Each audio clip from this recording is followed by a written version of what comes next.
if anybody wants to jump on here on the message board, because we broadcast live at 10 a.m. and they want to rip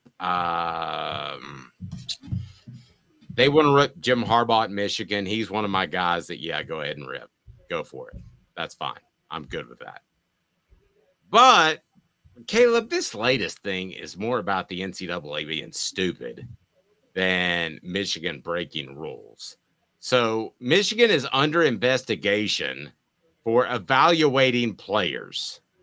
This is pure stupidity. If this were Josh Heupel, you should be saying, go, Josh, go. Do the best you can. But describe to me, and for those that don't know, what Jim Harbaugh has gotten himself in trouble in this time. So Jim Harbaugh, this is alleged. He's denying it. I want to get that out there. I'm also going to say I don't believe him, and then I'm going to say I don't care that I don't believe him because I don't have a problem with him doing what he did. It's a stupid rule. Apparently, you are not allowed to have scouts in the stands watching games live and picking up on signs for your team. Stupid rule. You can do that.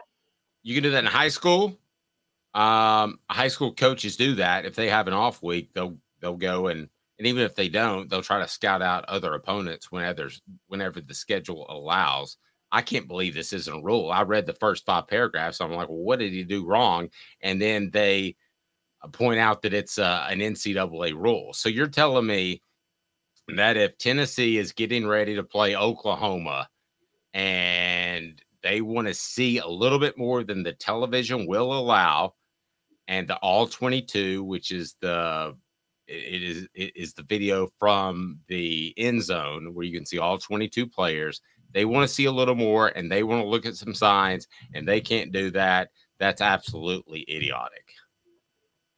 Yes, it's absolutely ridiculous. And by the way, for those who don't know, one of the reasons Tennessee became so successful under Robert Nealon, he was the first to employ film study. He was the original Bill Belichick. Because, as you know, Dave, Robert Nealon went to, I believe it was MIT for a year. So he studied technology and understood the art of filming and everything that went into it. And he actually would have people film at other games before there were copyright TV contracts or anything like that to get information. That's one of the reasons Nealon himself was so successful. So Scotty says they are accused of trying to steal signs. I know. Big deal. If you're not trying to steal signs and you're in football or any other sport, then what in the world are you doing? You should try to steal signs. I'm not saying go Houston Astros and bang a drum and have an electrode to your chest and all that stuff. But stealing signs in football, tell me what's wrong with that. Trevor says you're watching the death throes of the NCAA. Me personally, I hope they void their let's just say vows on the way out.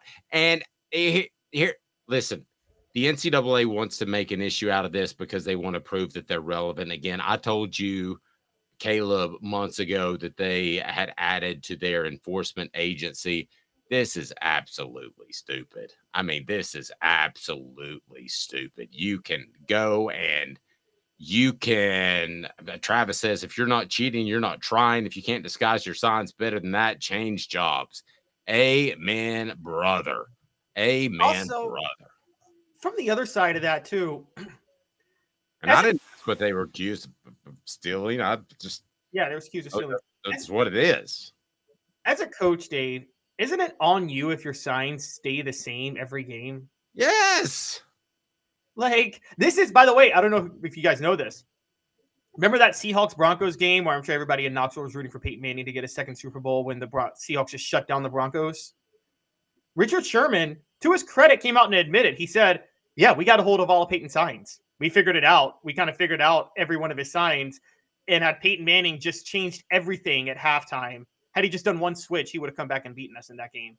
He said that. And by the way, I don't think Peyton Manning's complaining about that. That's not the same as what the Patriots were doing, for instance, where they were allegedly bugging the locker rooms of. Yeah, that's different. I mean, that's a whole different thing. You can't bug the locker rooms. You can't. And there are certain like in baseball, there are electronic ways that you could steal signs. You can't do that. You can't go watch the television that's playing in the clubhouse and watch the signals and that affect the game. You can't do that. But if you're standing across the field of play in whatever sport and you're stealing signals, that's part of the game. Absolutely part of the game. And going to history, since I brought it up, I'm seeing on the message board, I got to correct a couple of people. No, Majors did not play for Neyland. Majors played for Harvey Robinson 1 year and then Bowden Wyatt the next 2 years. Neyland was recruited Majors, but he never actually played for Neyland. But yes, it's part of the game. It's, I mean, it's, again, so you can exchange film. You have so many people on the side. How many camera angles do you have in a game, Dave? 1,000, I feel like. And you can exchange film on all of that. But you can't have somebody in the stands from, you know, however many yards away figuring out signs and things like that. That's just ridiculous. And it's not like they're bringing a camera into the stadium because they don't let you bring in video cameras into the stadiums anymore. I mean, I guess you could try to film the signs on your phone. That wouldn't be good quality. So it's... Well, I mean, I know that they shoot the all 22, which is from the end zone, but do they not shoot? I mean, why wouldn't you shoot the... I mean... Why wouldn't one, if you're Tennessee and you're playing Alabama, would you also not shoot their coaches from the sideline? Well, okay, you mean film, and let's be clear, we're talking about filming the coaches, not shooting literally the coaches. Oh yeah. I mean, we're not gonna shoot them, but videoing the coaches, would you not be able to do that the same as high school coaches do? And then okay, so say you don't send. Who does Texas A&M play after Tennessee? Who do they play? Actually, I need to look that up. Whoever that is. Okay, so they don't send, that school doesn't send their scouts to look at the Tennessee A&M game to try to steal signs. Well, if everybody's on board, then Tennessee is going to send whatever information they have to the next opponent. A&M is going to send whatever information they have to Kentucky, depending on if it helps you or not. It's just. I have a theory on where this came from, though, and I would like. I'll tell you where it came from. Is they're trying to get rid of Jim Harbaugh because he's terrible to work with. That's where it came from. I know who this came from.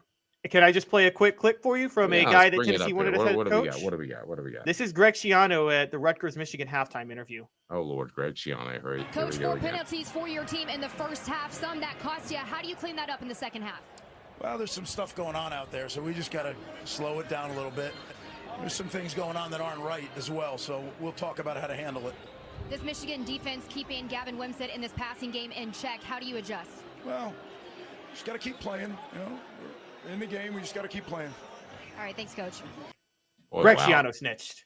Snitched. Yeah, way to win the Captain Doofus Award, by the way. Whining about stealing signals on the field, and then you snitch. Ugh. Wow. Can you imagine Tennessee still having him? Because he's the kind of coach that could hang on and win 9 or 10 games for a while.